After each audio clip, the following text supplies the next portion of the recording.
As a Raptors fan, I am so happy to see the Raptors performing so well against the Pacers. But as a fan of the NBA and as a person that wanted to see the Pacers play well, I'm actually sad because this game actually showed me that I'm wrong. I'm just so wrong. And there's going to be so many more takes I have that are going to be so wrong. Because there are just so many twists and turns in this NBA season. And it's just a long season with so many games left and so many games that haven't been played. And today we got to see a Raptors team that looked very good against an Indiana team that was expected to perform much better. And I only was able to catch the first quarter because I was busy with stuff.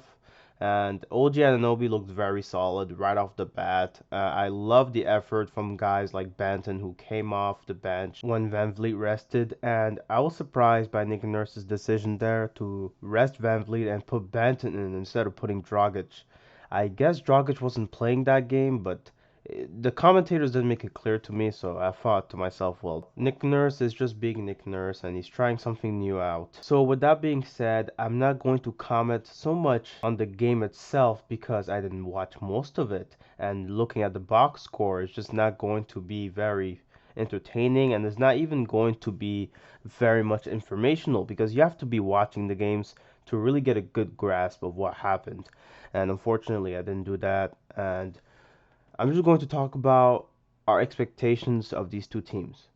Coming into the season, we saw the Raptors team, they were completely new and revamped and young. A lot of people said that this team was not going to amount to much. At best, they would be a playing team, but many people saw them being 13th place. Okay, 14th place perhaps if the Pistons were to play well. But fortunately for the Raptors, they look to be in a better position than what most predicted.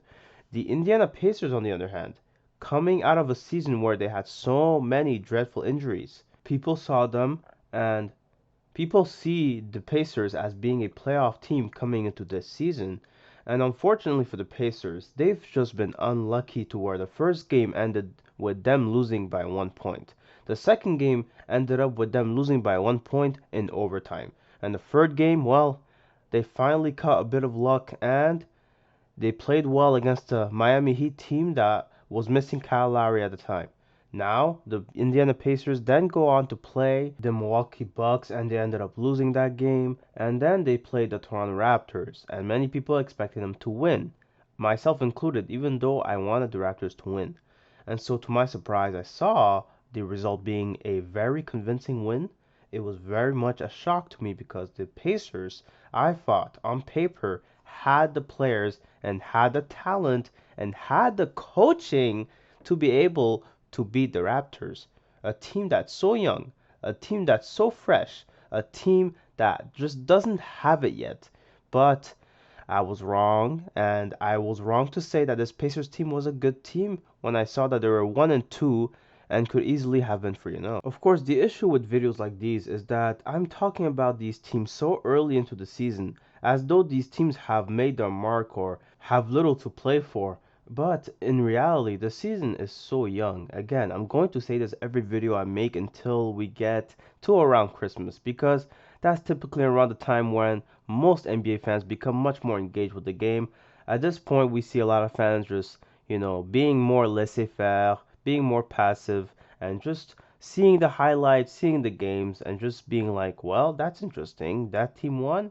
Oh, the Lakers, well, they lost. I thought they were going to win that game. And it's normal. It's usually how it goes. COVID made us forget how boring the NBA was in October, and now it's starting to creep back up in most people's minds.